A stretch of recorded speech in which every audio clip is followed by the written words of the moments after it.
తిరిగి BCN news కి స్వాగతం. బిర్యానీ పొట్లాలు మందు బాటిల్ ఇచ్చి కలెక్టరేట్లను ముట్టడించడం వైసీపీకి భావ్యం కాదని మంత్రి మండిపల్లి రామప్రసాద్ రెడ్డి అన్నారు. వైసీపీకి ఎక్కువ మంది ఎమ్మెల్సీలు ఉన్నా శాసనమండలికి వస్తారని, కానీ 12 మంది ఎమ్మెల్యేలు ఉన్న అసెంబ్లీకి ఎందుకు రావట్లేదని ప్రశ్నించారు.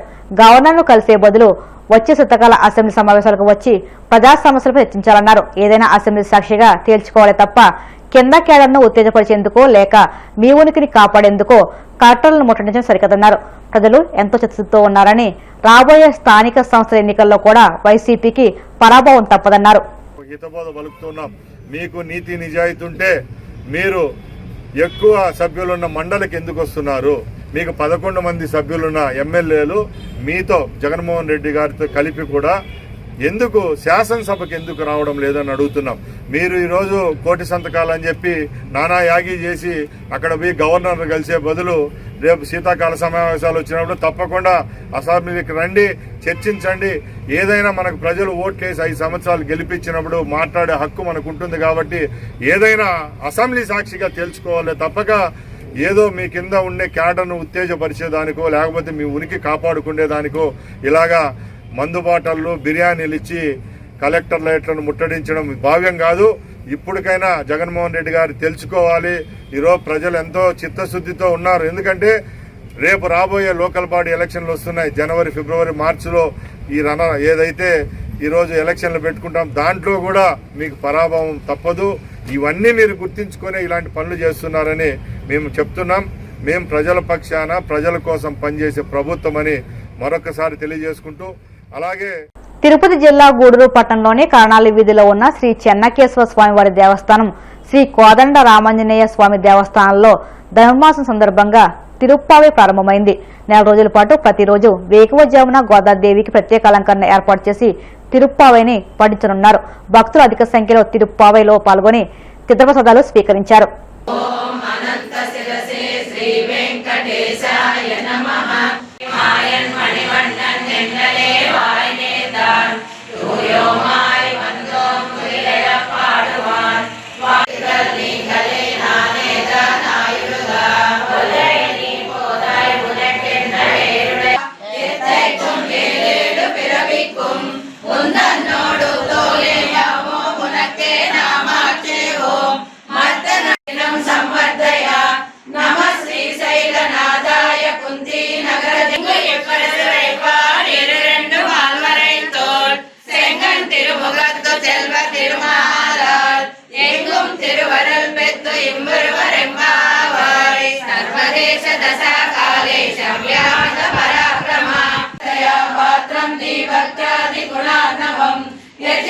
ప్రవణం వందే రమ్యజామాతరం మునిం వర్ధతామవివర్ధతాం రామానుజాయ దివ్యాజ్ఞా ప్రతివాసరముజ్వల దిగంత వ్యాపిని భూయా సాగి లోకహితైషిణి శ్రీమన్నా శ్రీరంగ శ్రియం అనుభవ సర్వవిదే సర్వశక్తయే సర్వశేషిణే సులభాయ సుశీలాయ వెంకటేశాయ మంగళం.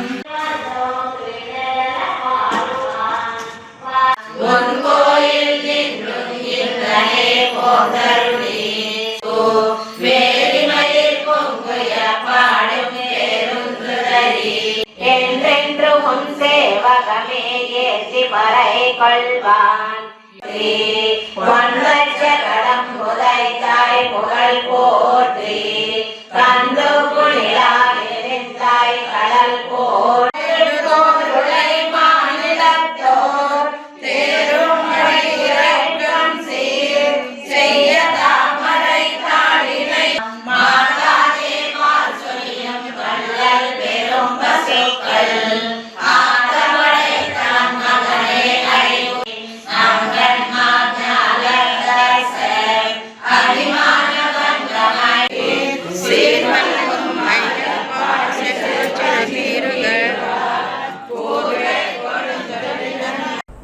ఉపాధి హామీ పథకాన్ని నాశనం చేసేందుకే మహాత్మా గాంధీ జాతీయ గ్రామీణ ఉపాధి హామీ చట్టం పథకం పేరును కేంద్రం మార్చిందని తెలంగాణ ఎంపీ చామల ఫైర్ అయ్యారు. ఢిల్లీలోని తెలంగాణ భవన్లో ఆయన మీడియాతో మాట్లాడుతూ మహాత్మా గాంధీ పేరు తొలగించడం ఆర్ఎస్ఎస్, బీజేపీ కుటిల ఆలోచనలకు నిరసనమని విమర్శించారు. కేంద్రం రాష్ట్రాల నిధుల వాటా 40:60గా మార్చడంతో రాష్ట్రాలపై భారం పెరిగిందని ఆందోళన వ్యక్తం చేశారు. రాష్ట్రాల్లో నిధులు లేకపోతే పథకం అమలు కష్టమయ్యే పరిస్థితి ఉందని తెలిపారు. ఈ పథకం పేరుతో పాటు అమల్లోకి తీసుకువచ్చిన మార్పులకు వ్యతిరేకంగా దేశవ్యాప్తంగా ఆందోళనకు కాంగ్రెస్ పార్టీ దిగుతుందని చామల స్పష్టం చేశారు.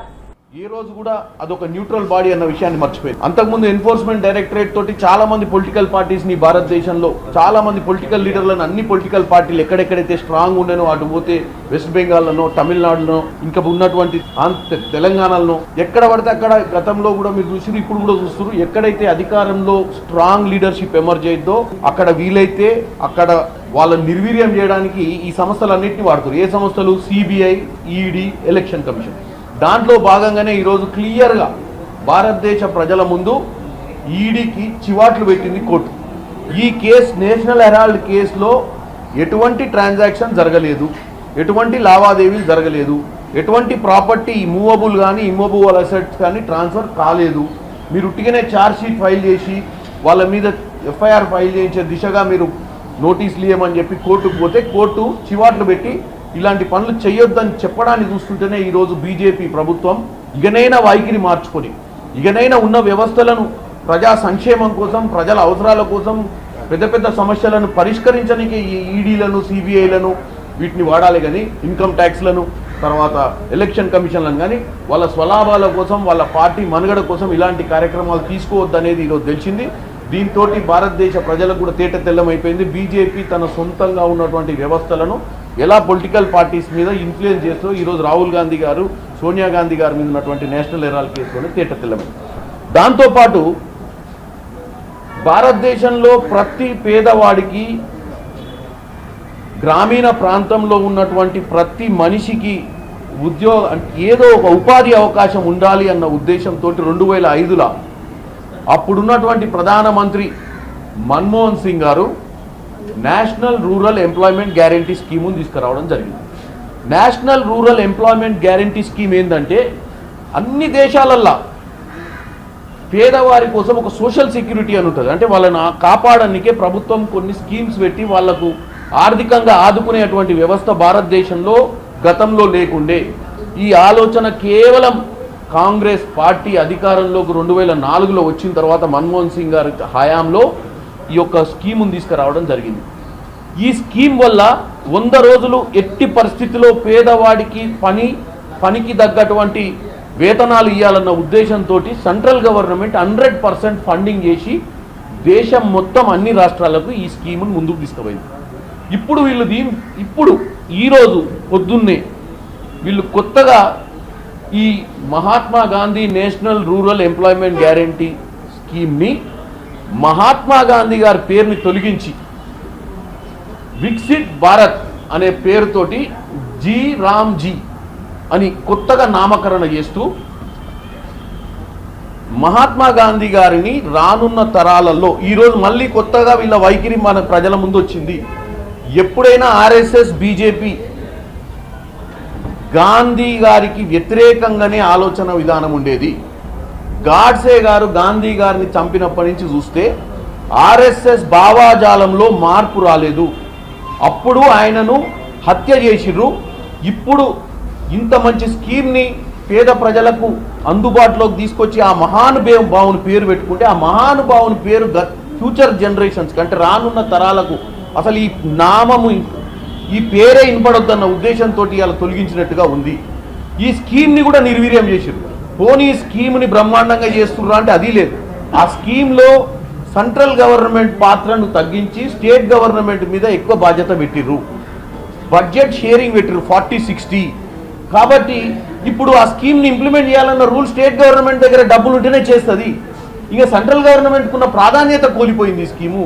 గతంలో కాంగ్రెస్ పార్టీ తీసుకొచ్చిన ఈ స్కీము ఏ రాష్ట్ర ఆర్థిక బడ్జెట్ ఏదున్నా 100% భారతదేశంలో ఉన్నటువంటి పేద గ్రామీణ ప్రజలకు సెంట్రల్ గవర్నమెంటే 100% ఈ యొక్క స్కీమ్ని పెట్టి వాళ్లకు పనికి ఆహార పథకం ద్వారా 100 రోజుల పని కల్పించాలన్నారు.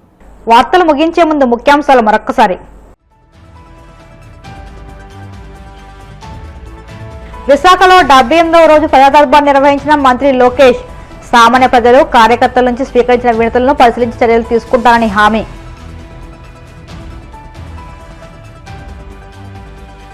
పోలవరం ప్రాజెక్టు వద్ద 9,900 ఎకరాల్లో టూరిజం హబ్, తెలుగుదనం ఒట్టిపడేలా spillway beautification layout plan design చేస్తున్నామన్న మంత్రి నిమ్మల రామనాయుడు.